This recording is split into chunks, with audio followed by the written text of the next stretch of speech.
중국이 영유권 분쟁 중인 남중국해 섬에 지대공 미사일을 배치하는 등 분쟁 지역의 군사력 증강의 속도를 내면서 미국과의 갈등이 평행선을 달리고 있습니다.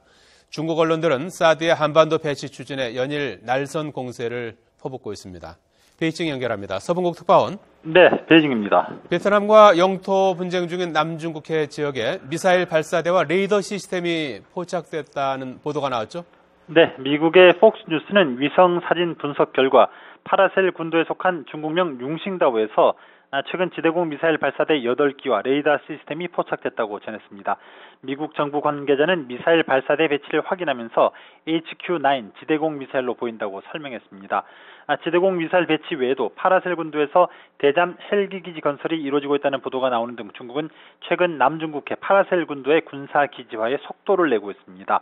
중국은 앞으로 남중국해 긴장이 더 고조될 경우 구축함과 전투기뿐 아니라 전략 폭격기 등 각종 전략 무기도 인공섬에 배치할 가능성이 있다는 관측도 나옵니다. 이에 따라서 남중국해 영유권을 주장하는 중국과 항행의 자유를 강조하는 미국과의 갈등은 더 심화할 것으로 보입니다.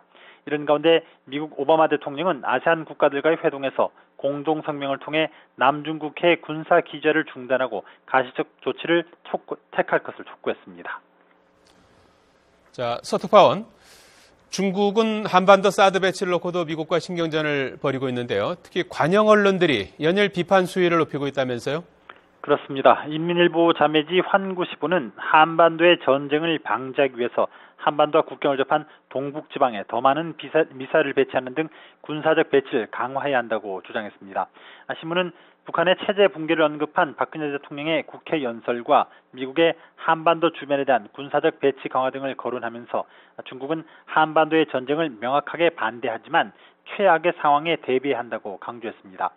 중국 언론은 또 사드의 한반도 배치를 격렬하게 반대하는 것이 사드가 동아시아의 전략적 균형을 완전히 파괴할 수 있기 때문이라는 분석도 내놨습니다.